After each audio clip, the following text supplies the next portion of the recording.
Hello, good morning and good afternoon, everyone, depending on where you are. Thank you for standing by and welcome to a new webinar organized by the Johan Cruyff Institute, in which we will put the focus on Italy and on the impact on sports of COVID-19. Something that has already been done, some ideas, some suggestions for offsetting somehow such an impact. This is Renzo Revello representing in Italy the Johan Cruyff Institute. I am your host for today. I hope that everyone is feeling good and fine for following us. It is my pleasure to introduce you to our guest speakers for today. First of all, I want to tell you that they're friends. We are working and speaking with them very frequently. They have a real hands-on experience in the sport ecosystem. First of all, I want to introduce you to Ludovica Mantovani, the president of the women football inside the FIGC, the Italian National Federation for Football. She really knows sports, both at high level by her family heritage and in youth sport as well. Then we have with us Mauro Redaelli, who is the country manager for Italy at Yacob AG, one of most renowned executives in the sport apparel industry in Italy. Just a quick reminder before we start, if you have any technical issue, there is on the right side of the screen a chat tab right there, any problem that you may have by the technical standpoint. We would be pleased if you participate to the debate with some questions. You may type them anytime during the presentation for either Ludovica and Mauro. Again, there is the question tab on the right side of the screen. And I want to be very quick to introduce the matter because they will present some points, but with positive aims. Positive aims because the first thing that we have to do is to stop complaining, I believe. We are people from sports, and we know that after every defeat, that is the first step for the next victory, isn't it? Here we are. We cannot rewind the tape, so we have just to go ahead the best we can. And we know that coronavirus broke in dramatically into a world unprepared. But no aspect of our lives have been in a cocoon safe. But we want to skip over a general overview of whatsoever and focus directly in sports. The figures that we are listening and reading these days are changing rapidly. Let's stay on the figures that estimate an impact on the Italian GDP in 2020 around 10%. With just probably half of that could be recovered in 2021 if things will stabilize. The direct sports business volume, I'm thinking about direct because we know that sports has a lot of interlink with other sectors, and the direct sport will account approximately 3% of the total GDP, and the estimation are thinking about 7-10 billion impact on the sport business. Just 1 billion probably will come from the Serie A of football. The general understanding is that the direct business for sport will be affected around 13%, one of the worst impact among all industries. This pandemic is hammering already a sector that is living a very precarious situation, mainly because it's founded on micro and small businesses. It is worthwhile to indicate for those people participating now, not from Italy, that in Italy, the sports and the schools, the education are going on two different paths, and that sports is mainly organized and managed by a small entity in the country that are providing resources, both human, mainly volunteers, and financial resources. I also want to address a point that is beyond money, of course, very important. but there are hidden effects that was consequences we cannot predict yet at this time. We should consider that anyway, almost 1.5 seasons has gone, except for those sports without contact. 14 months where athletes have seen their opportunities to compete and to train very, very affected at all levels, pretty all disciplines.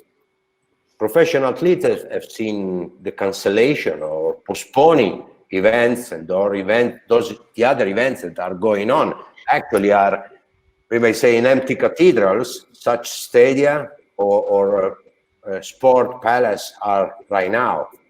But there is another world, the largest one, the non-pro athletes.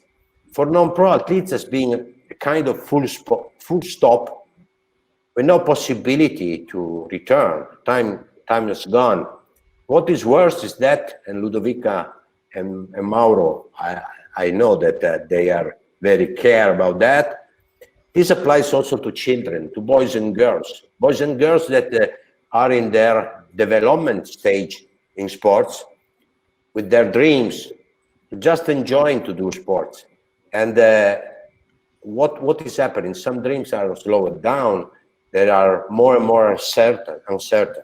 What we should do is that we should work and find opportunity for a fast comeback for these children, mainly for these boys, you know. Identify some ideas, some opportunity to offset this kind of the disaster. Ludovica will talk with us right now, and she and the organization that she leads, as a president of the Women's Sport Football Division in the Italian Football Federation, they did a good job taking this bad time to work on the future, to work for organization and for growth. And I am sure that they will continue on more and more. Anyway, now, Ludovica, thank you for being here. Good afternoon.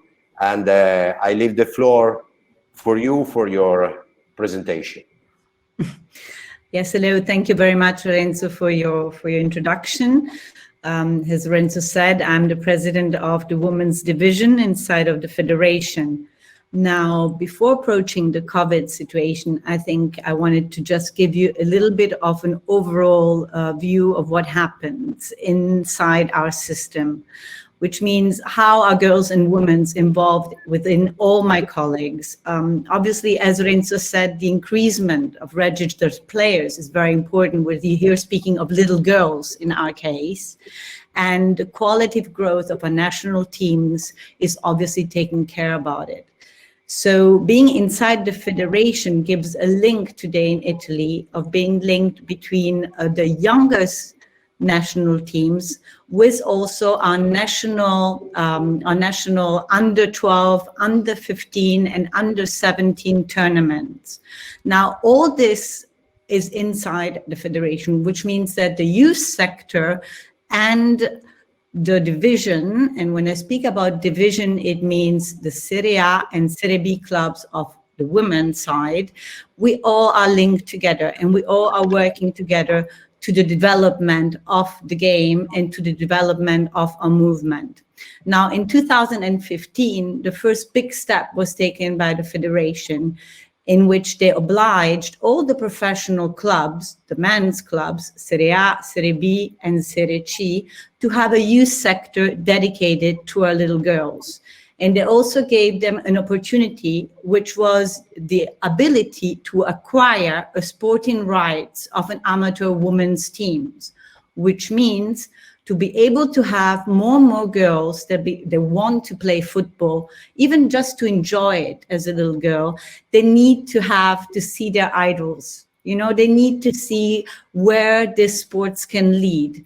And so now we are in 2020 and we already have Milan, Juventus, big, you know, important brands, which already have a Serie A team. And this is possible because the federation gave this opportunity.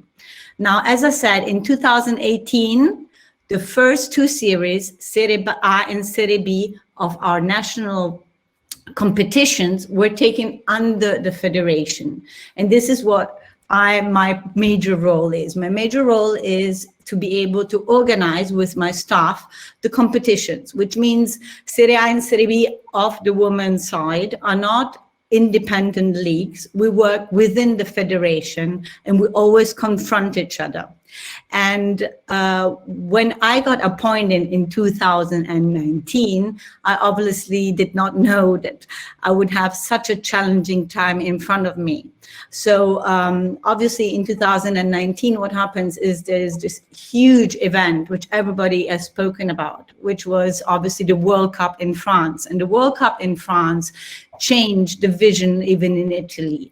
Our ragazze mondiali, how we call them, they became, they became popular.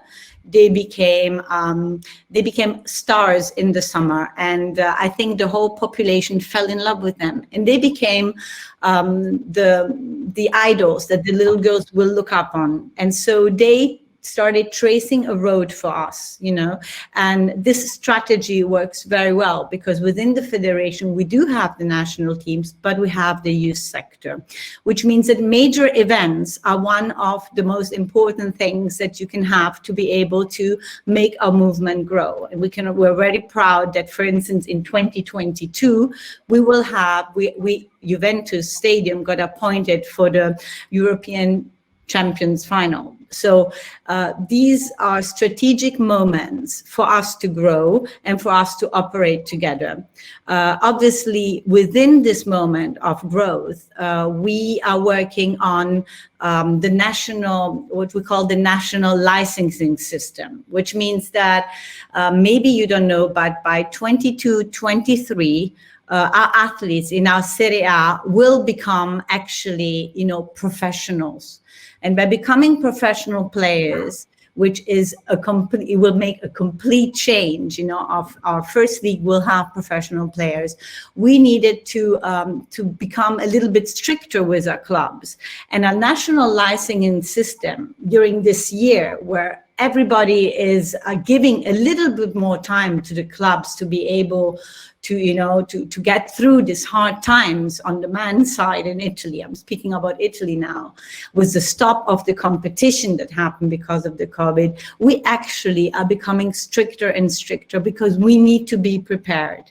And our elite leagues are going on. We stopped at one point, but we started very, very early in the season. We started end of August to be ready for our national teams and to be able for our clubs to also be ready with what will be happening in 2 years' time. So we have a challenging time. And in this time where we had to stop, we organized ourselves. As I talked to Renzo before, we are very programmed.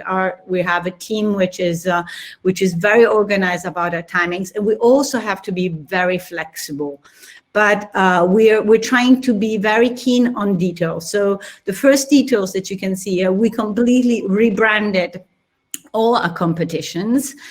We thought Serie A and Serie B, which you hear like linked to Italy, had to be in our logos for our competition. So the division has changed completely the logos. And these logos were designed by the European Institute of Design. Because with our movement, all our girls athletes need to be always linked to the institutions of the schools. The schooling has to be there. And I think that having the view of a young designer, which is coming out into the world, is strategic for us because we are growing, but we have to be always fresh and bring something really like new to the game, new to the men's game, because we're working together. There's no, football is one. We're trying to bring our values into the game, our specificity. So what happens is because the game stopped, we didn't manage to do our Italians Cup. We didn't manage to do that competition. So how do we play a Super Cup this year without having the finalist of the Italian Cup, which usually is championship, winner with the Italian Cup winner? And so we changed the format. We changed the format of the Super Cup. We just played it this week. We changed the format. We took the 4 best, of last seasons. They didn't end the championship, but they were definitely the 4 best. So it was Juventus, Milan, Fiorentina, and Roma. And they got to play semifinals on the 6th of January and the finals, which were won on the 10th last Sunday by Juventus.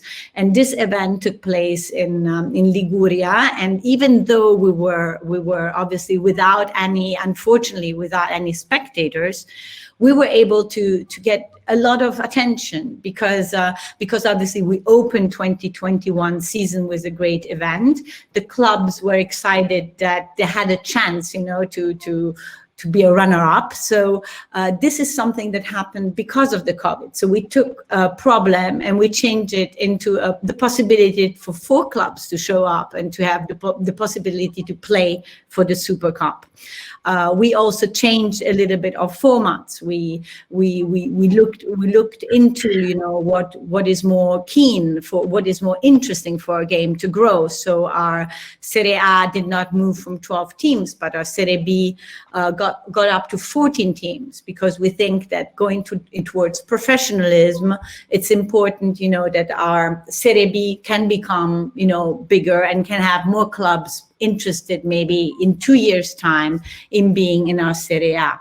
And all these little things are actually what we call, our vision. And our vision is obviously now talked about into a strategic vision, which is going to be our new strategy, which we're working in a 4 years lapse, so from now till 2024, and we'll be able to come up with a strategy, I think, by February, with all the federation involved. So when I talk about the federation, we have Club Italia, which is taking care of the national teams, the youth sector, obviously the marketing and commercial side, and us with the division with the top elite clubs going on.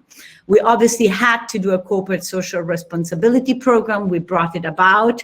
We speak about empowerment. It's important for little girls to know that, they're able to choose and play the game like little boys, and they need to play together. So for us, it was a chance to actually have time to be dedicated, also with webinar like this one, to be able to reach out people and to be able to discuss what we're doing, and even with the questions and answers afterwards, we can show all the work that our team is doing from the backstage. So thank you all for seeing.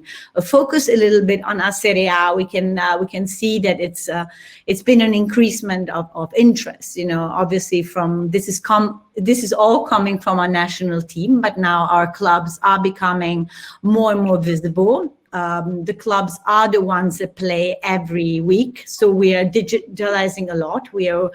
We're looking even much more into data. We are covering with social media much more events. So we're really professionalizing the product. And the professionalization does not only work in having professional figures obligatory on the pitch, with trainers and with everybody that is involved with the team, but the professionalization goes also inside, the offices. So we're requiring from our clubs more and more figures, which can be of help to develop the game, of help to develop the movement. And also as a federation, we're obviously, working really all the time to be able to give, answers to our clubs, help them in the investment they have to do, because we have very severe protocols, and we're very, very proud to say that now our Serie A, our Serie B are both playing competitions. So even though we're all amateurs for now, they're all playing, and our Primavera, which is our under 19, will also be able to play in a month's time. We're getting them back on the pitch, and this, Renzo, is the best answer, because what we can do now is not lose visibility on a game, to be able to welcome the little girls when they'll be able to play again, to welcome them and tell them that we did our job for them to be ready when we can play all together, for them to see that we are tracing a road for them. So that's the roadmap for us.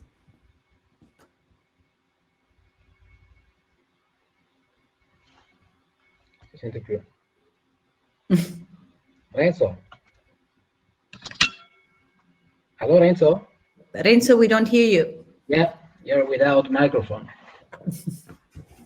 Sorry, because I turned off my mic, and anyway, I was thinking that Ludovica was, they did a very good job, and I want to thank her for his speech. If there is any question, of course, just type in, and we will be back to you anyway. We want now to move a little bit on another perspective of business, of the football business. We know that we are living in what we call the circular economy, you know, understanding that all businesses are linked together somehow anyway. And every sector of business just got a punch on the face, you know. The suffering section, Renzo. It's the suffering section, yeah. And as I said before, there is a variety of sports and millions of people practicing, you know, in Italy. And the organization is in the end, or is managed by mass of small clubs, mainly made of volunteers. With they are coming already for a 10 years time frame of difficulties, of scarce resources, and some of them are already pretty on their knees. We usually read or listen about elite sports. Yeah. Because that is what is in the news every day. But there is the largest part of sports is made by non-professional athletes that they are enjoying for their Saturday or Sunday match or race or whatever. And all of these are managed by usually are non-profit associations that have special rules tax-wise. And also have a lot of difficulty in getting credit to work and continue to sustain their work. Mauro Redaelli spent a lot of the entire his career in big brands in sports, and he will go through some what I feel key points directly from the field, because he's talking with the clubs, he's talking with retailers, he's talking with brands. And what appears here is that there is a focus, I think, into a unique word today, which for the non-pro environment. And the unique word is, for me, is survival, because that is the point. We should work all together to let the non-pro environment to survive. Mauro, now it's up to you that you bring fresh news from the field. Well, first of all, compliments to Ludovica and the Women Federation for the great job done in the last period. Compliments, really. And we are the strong supporter of the women football generally. And as we love football, and we are a strong believer that the women football has to be a basic and solid part of the football in Italy. So great, go ahead, and still compliments from my side. And also I take the assist from Renzo just to enter in a situation that is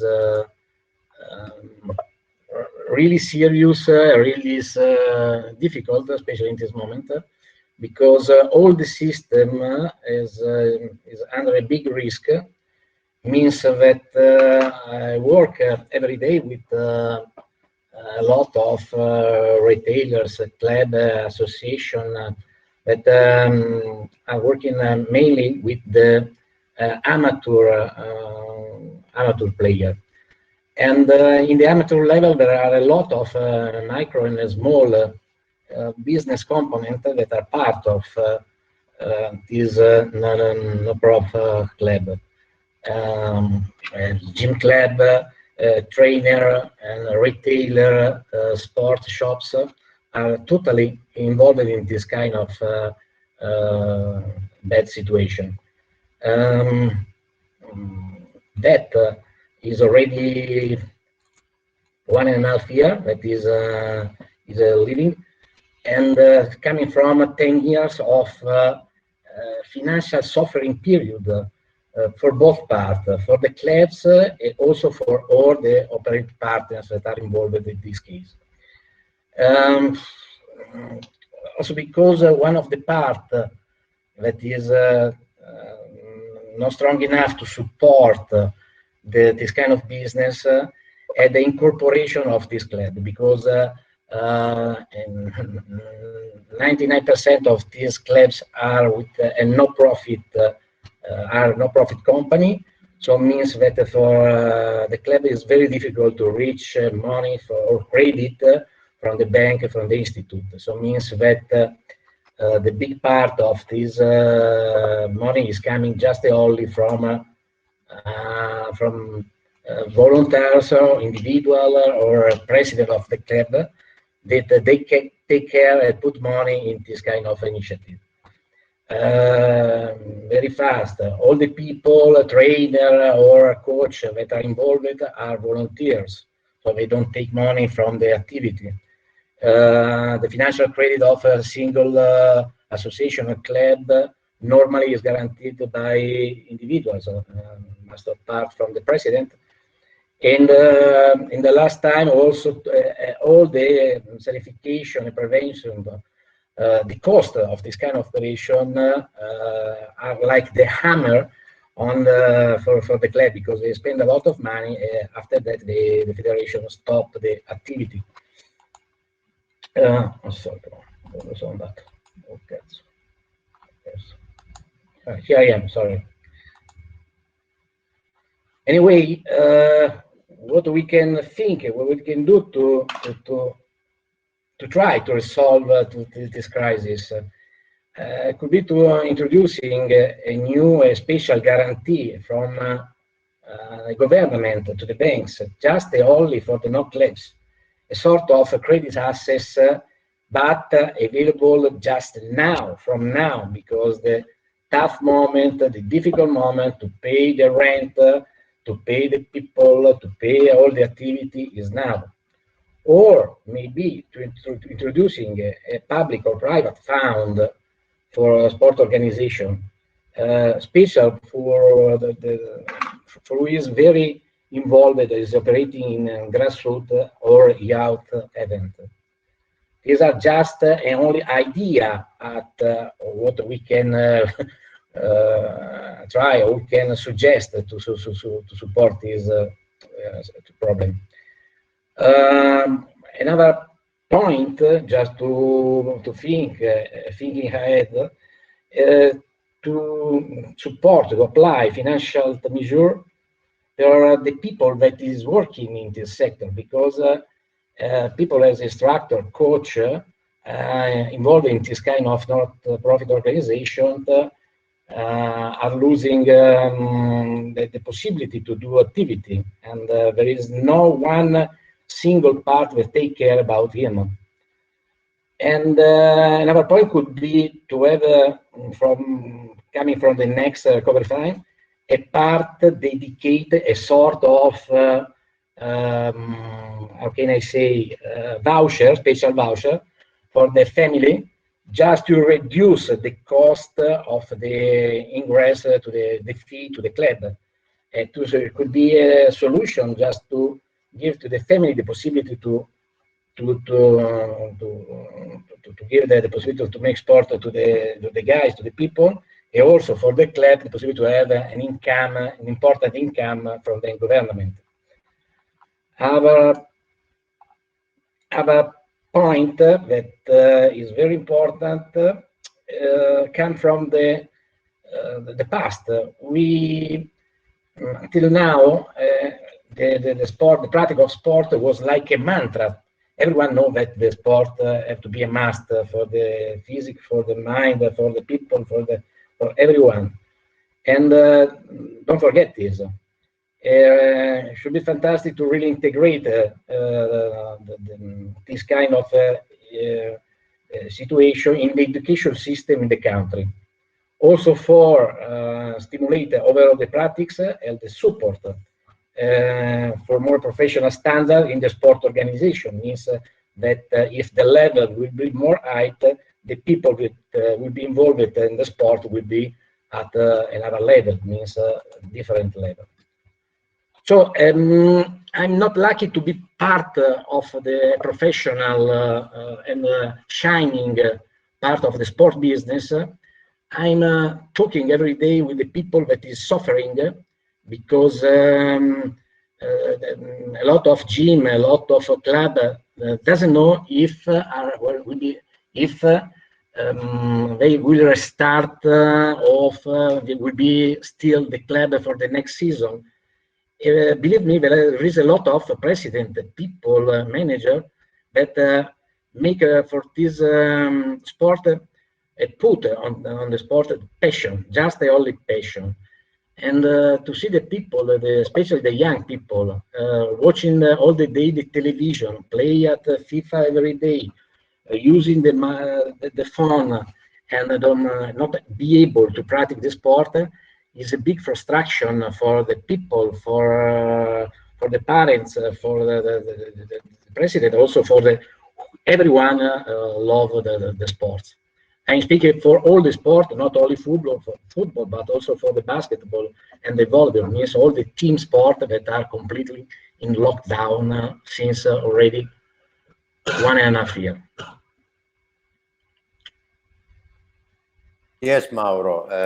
I want to thank you for what we said. I want to go back again to this point that you indicated, that I think that is one of the most important things we should work on. I believe in Italy to merge officially and for a long-lasting period the activity into the education system and in the sports system. You know, this is something that has to be beneficial. I just heard about the forthcoming development fund coming after this period of time, and it is not so clear what would be dedicated to support the sport world. Anyway, I have some questions that attendees wrote. I will start with Ludovica, where I beg the pardon to if I pronounce incorrectly the name of the people that made the question.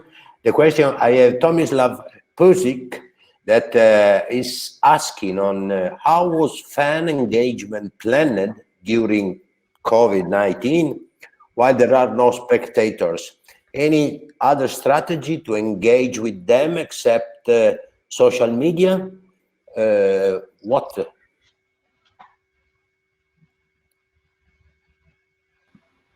Okay, of course, there's other strategies. There has to be other strategies. We are launching one very interesting docuseries, which was done with our main partner. It's called Uniche, which means unique. We're launching it, and it's the stories of our players, of our elite players, but really their personal stories, why they love the sports, why they came. It was done in collaboration with Frida. Frida is Team Vision, and Frida did this collaboration to be able to give it the shine it had to have. So I think this docuseries is something where you explain the game, you explain the values, and you will have engagement. You will definitely have engagement. We're seeing with the teasers that it's working it's already working. So I'm hoping it's working as well as we think, but it was definitely missing in our communication. We have an OTT, so which means that since last year, all our games are visible. All our Serie A games are visible, not only the 2 top games, which are shown on Sky, but on Team Vision, we have all our 4 games, which means that it's a big change for having 6 games each week for women's football. And this definitely helped us, helped engaging, because as we started the season 1 month before the men's retake of this season, it helped us a lot in engaging. And a third idea, which was launched last week, and it will start now. We're launching a talent It's a dream. Any girl, but it will be launched also for the men's. But we're the first ones to launch it with this partner. They want to give the dream. So if you're 16 to 35, you can challenge online, you can show your talent, and you'll be able then to maybe reach a stage with our Serie A team for the preseason. So which means we're really trying to make virtual and real work together. And the other engaging part is done by the youth sector. The youth sector has always been in contact with the schools. They keep on, planning classes, which means classes online are seen by little girls, by their parents. And the parents are actually from home very, very active with the little girls, or little boys in this case, because the youth sector works obviously with, it's gender free, which means all the little ones have to be able to be followed up. And this helps a lot. And I'm sure that within the time that we will need to be able to all meet together in the stadiums, we're seeing that the engagements are working, and we're there, and obviously social media helps, but it's not the only way, and you have to give quality. We're trying to give the best quality we can in any exercise, in any new idea, and for that I have to thank all my team and the federation, which gives us support. Thank you, Ludovica. Some questions are coming, and I am trying to maintain the list, a chronology list. Audrey Matadi, I hope to have pronounced correctly your name. Another question for Ludovica. Are there collaborations between men and women athletes? The popularity of men's football could be an help to improve the visibility of women's football. What do you think about that? Of course, men and women have to collaborate at any level, in the offices, on the fields. As I say, little boys and little girls, I think, should play together until a certain age. They learn from each other, they learn respect, and they learn tactics and techniques together. So I'm a strong believer in collaboration at any age and at any level. As you know, 8 of our Serie A teams are from professional men's clubs, which means Juventus has a women's team and a men's teams. I must tell you that the visibility this year, we had the derby of Milan. Inter Milan was played in the same week. We had the women's derby and the men's derby. So the promotion through the TV channels was done together, which means they showed, obviously, the stars of one game and the stars of the other, and it works very well. I agree with you. I think men can bring popularity. I think that the athletes between themselves obviously respect themselves. I also must tell you that the federation, from the efforts they make on how they treat the men's national teams to the women's national team within services, is identical. Our national team was moved with charters, and so we really we feel that we can get into the game, and we need to be linked together. I believe that. I believe football is one. And I believe that it's nice to grow together and to help each other. So I definitely agree that men are positive and women are positive for men. So we're 2 brothers and 2 sisters, perfect team. I remember, Ludovica, when you said football is one. I remember one of our conversation a few months ago about the fact that football is one, and so all of the system has to work together for football. Okay, I may answer to a question of Akini Odunayo, that is asking if there is any plan to bring fans back to the field soon. This is a question mark. A question mark because we don't know yet what's going on for the next week, because we have seen something that is reopening as activities this week, but the numbers after the Christmas Eve, they are showing again a great number of people going to the hospital. So we can expect that probably there will be some more restrictions. So I do not foresee any possibility soon to have a lot of people staying together. I cannot. I am not optimistic at the moment. I hope that this would. I hope to be wrong. Okay, that's the point. Then I have a question for Mauro, again from Tomislav Puzic, asking about Yacob visibility. And this is very important for you because you were in a launching phase here in Italy. The Yacob activity, how was being affected due to the fact that there are no fans in the field, few matches going on, difficulties in clubs? So, good point. Visibility is one of the most thing in the football business, especially, but as in all the sports. And yes, we are launching the Yacob brand in Italy. It's difficult because it's very tough and competitive market with more than 25 brands that are doing teamwork business in this kind of part of business. And our strategy is very clear. We are interested to invest money in the future, in the coming future, in a top club here in Italy, just to have the right visibility, for the right approach, to be very attractive for the people, for everyone.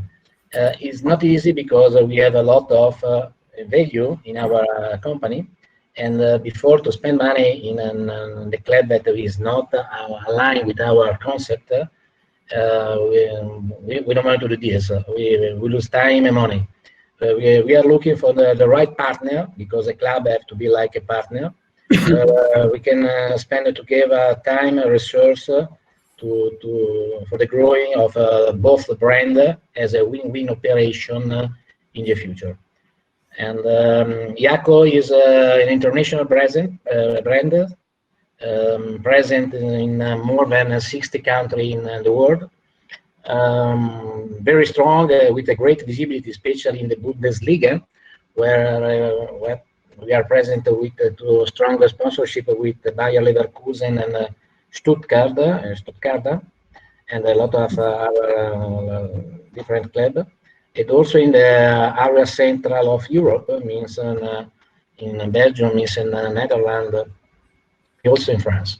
Yacob Italy is born only 3 years ago, so we want to move very carefully for the future.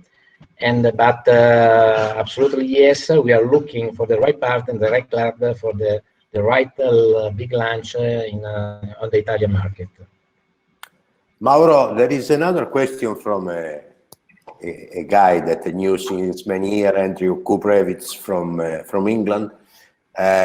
He's making a good questions, because he's saying that it's not a question, it's a consideration regarding what you said, that the appreciation of the idea of the vouchers for discounted rates for parents, in order to allow people that anyway is suffering even by the economic standpoint in general, to send people to club to participate, in order to avoid from one point to lose practitioners, and from the other side to lose income for the club. That is a matter of survival, When you are talking about that, did you get this feeling from the field, from clubs that are talking about that? Yeah, Lorenzo, but unfortunately it's just an idea. There is not a possibility to go ahead with this kind of idea, because in all the recovery fund or the plan, there is nothing for this kind of operation. For the sport, as for another part of the business, the tourism or the show, also theater or cinema, the government think that is just a funny time, just a nice time. They don't take care about all the people that is involved in this kind of crisis. That is, believe me, is a lot of people, a lot of employees that are working. I'm going to say we are talking with a lot of president, and we are preparing a sort of letter to send to the federation, just to present a sort of plan to introduce this kind of voucher for the next season. But Renzo, you know better than me, you was president of a small club in your region, no? As if I'm not wrong. I quitted. Years ago. And you know that it's not so easy to enter in the federation with this kind of innovative idea. Just a point, we will see later if this kind of possibility will be not only a chance, but will be a plan, and it's all at the moment, unfortunately. Thank you, Mauro. And I have another questions for Ludovica, from Edoardo Passalacqua. How do you see the women football the Italian women football movement gaining popularity outside of Italy? And how do you see it? Well, we're definitely happy that Fiorentina passed the first round in the European Cup, because it was very important for us. A lot of time you put the benchmark on the international side. Our movement is growing. There's been a lot of attention, as we said, since 2019, even though women's football is alive for a long time in Italy. But let's say we now have an attention to be able to move further within the international benchmark. I think that we will need a little bit more time of all the work done by the talent pathway within the federation and the youth sectors of the clubs. Of course, by having professional players in our Serie A from 22-23, it means our clubs can invest. You know that there's going to be a huge change there, which means that for now, any great player that is an amateur player can leave actually a club at any time during the year and, you know, reach a professional team in France or in Spain or in other country where there is professional or semi-professional contracts. So once we will have contracts, obviously, maybe, you know, new talents will be attracted to Italy, and also, you know, our clubs will be able to invest more because their investment is safer. So I think that within the next 2 years, there's going to be a lot of changes due to the status of the players of our Serie A. And then we will see. And then there's all the games which started from 2015. Those players that have done all the pathway within the professional men's clubs, youth sectors that are growing. I will see in 3-4 years, we will see a change definitely also in how strong our young athletes will be. And the COVID should not stop us for too long, because it's very important for them to be able to have more and more experience within the international benchmark. I think, Ludovica, that what you said at the beginning, that since you have been appointed at the end of 2019, you really had to be flexible and to discover things and put in working things every day to support, to recover what was going on of positive and not to lose it, and support the growth, you know. So you had a really tough time, but I think really exciting, because you may start to see now the efforts, I believe. No, yes, it's as you say, we need to be very, very organized to be able to make our championships go on this year, to be able to have our Serie A and Serie B clubs which are ready to invest, because this is investment. when we talk about, having protocols, we have protocols for Serie A and we have COVID protocols for Serie B too, because the athletes have to be, obviously protected and safer. You cannot, even though it's an amateur league, we want the athletes to be happy to play. There has to be no obligation towards a human being. So I believe that the decision of our clubs, to sustain us in going on in all our competition is fantastic. And this is, as you say, this is like organization, but then flexibility. We need to change, destination of fundings. We need to be quick and, get approvals from our Consiglio Federale, which is the federal council. I have to understand that, we as a division, we work as, we are the operative side. And then you have, people that have to vote and accept what we're bringing, accept our formats, accept the change of formats in this situation. So very, very organized, Renzo, but as you say, very flexible and very, very well connected. So no, I'm very proud of my clubs and I'm proud of my team, as I say, and so I'm really I'm trying to see always the positive. It's hard time for everybody.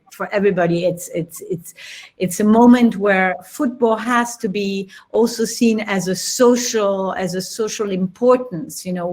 If we bring a smile because you can see a women's game or even a men's game on TV, this is the importance of football at amateur level. We are socially very important. So our girls reflect that, and we want them to play also for all the people that are not able to to reach a football field or to play another sport. I have another question from Audrey Matadi. I think that is very interesting again for you, Ludovica. Well, is there because I think is something probably could go better for women than it was for men. The cooperation between the different federations to develop and to bring women football at the next level.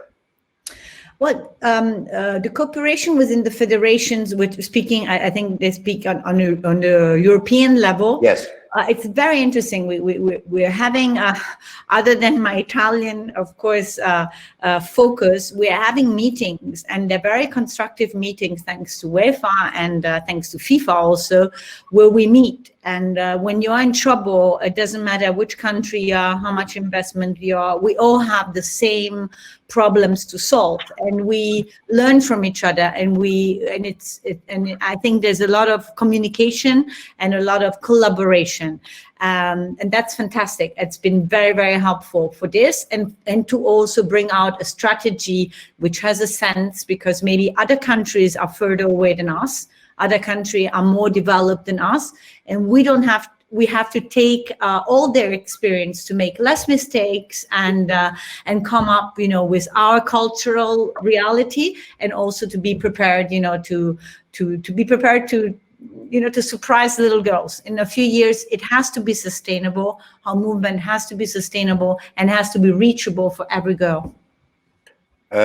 What do you see as a barrier that may slow down the evolution of women football in our country and even abroad?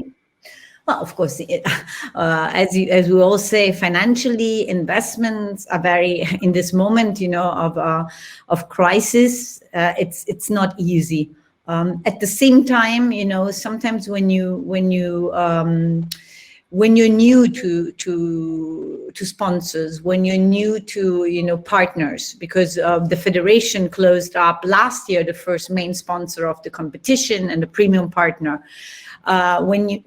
When it's new for you and you have these partners in such a difficult time, and you do your job and you try to do your job well, also thanking the athletes, which are very, very collaborative, because we call them, we ask them, to be there, to obviously, because it's our partners.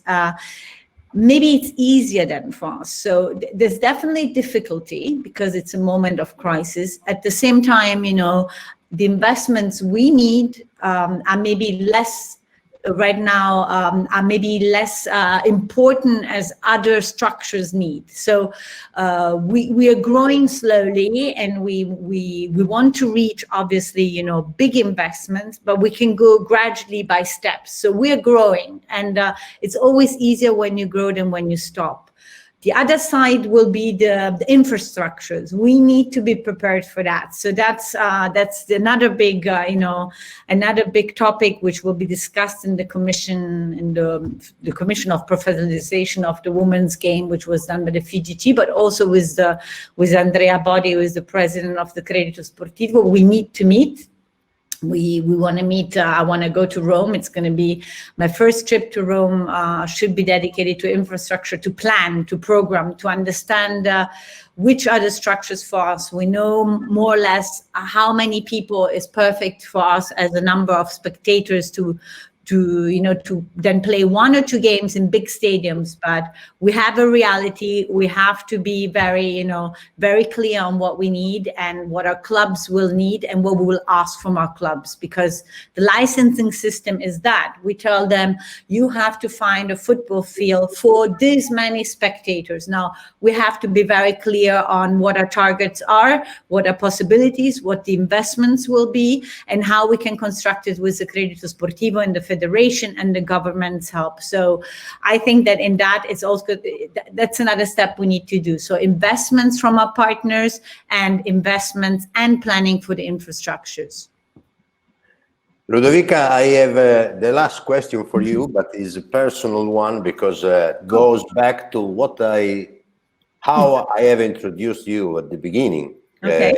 Elite sport, but even a strong competence in youth sport for being the organizer of the Torneo Ravano, which is the biggest in Europe as a school tournament. Yeah. You experimented the cooperation between sport and school. Oh, yeah. So it is our common aim that the two will talk and we'll develop things together. So you may give some good news. Oh, well, yes, the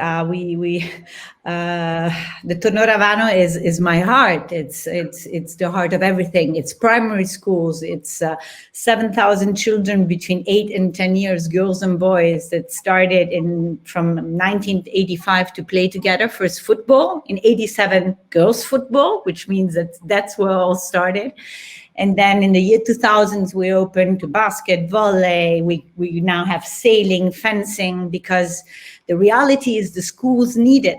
Our primary schools are not structured to make our little boys and girls play sports, because it's called playing sports. It's being together. It's socializing. And so our tournament is fantastic because the federations, it's patronized by all the federation, by the national CONI. So we have experts that are there to see that the game is played correctly. All the children are dressed the same. The logo of the UEFA Respect on the kits is fantastic. They all look the same. They all are alike, and we are doing edutainment labs with the children. So it's something which obviously couldn't take place this year. We immediately invested on the virtual training. We call it our training. So they go to the gym online. It's obviously, it's all protected. It's not for people to see. It's for them to see each other. So they were able to play, and they were able to speak to the champions. We got great champions to speak to the children, to comment by video or by little message to them. Now, this reality shows me that the collaboration between sports is necessary, that football, obviously, with the popularity, helps the little sports not in sense of importance, little sports maybe in sense of, the economic investment, because they are, after all, the ones that maybe bring out the best values. And let's remember that each child has to be able to identify themselves in, being stronger in a team, being stronger because you are a little bit more concentrated, like in fencing. We were able to have autistic children playing water polo, which means that each sport takes out something, and each sport is a collaboration with a school. because each school will maybe choose 1 or 2 sports. So by opening up to 13 sports and having 7,000 children now participating, it means that I have more schools. And now we're building online with Minecraft a utopia of the perfect, Olympic green village. The little children, as they cannot play together, they're building now an Olympic Games, and it will be constructed in 3D online, and we will bring it to the CONI in a few months. It's our present to the big world, and I get emotional. So it's there where it starts, it's there where the passion is, and it's there where you get the parents to be involved and to be outside the pitch and only supporting the children, to be able to then in our stadiums for whatever sport, you have supporters and you have fans, and so it's going on. It's there that everything starts, Renzo. So it's little girls from 1987 that now come to our tournament to be able to give the cup to little girls of 10 years. And that's our story. And that's the story that I bring with all the values. And now I'm in women's football, but I would bring it to any other sport. And that's the excitement, when you like a sport, it doesn't matter which sport. It matters how you do it and how you collaborate. And as you say, it's collaboration between sports, between trainers, and between all the schooling system. Ludovica, I think that you showed something that I think is the winning tool for sports to survive and to improve, which is passion. Yeah. Everything is driven by passion. Even for Mauro, when he goes and visit retailers or clubs or whatever, he has the pleasure to show what make the sport better. Okay, and it's time to leave now. I want to thank you for sharing your time, and good luck for future things and future projects that you are working on for both of you. And thanks for participating to everyone. And the point is that you may receive a link to the webinar recording for getting back, also for the people that have not been able to attend, even if registered. And as Cruyff Institute, we are delivering new content very frequently. Next week there will be something new. You may find all the information on upcoming sessions through our social media channels. We are working to help the world of sport to improve, to create new leaders. As Johan Cruyff was saying, I'm a leader and I want to work with leaders. And so we need to make leaders, create leaders. Our students would be the leaders to drive the development of sports in the future. So thank you again, stay safe, and I hope to see you soon on other events for the Cruyff Institute. Thank you. Thank you.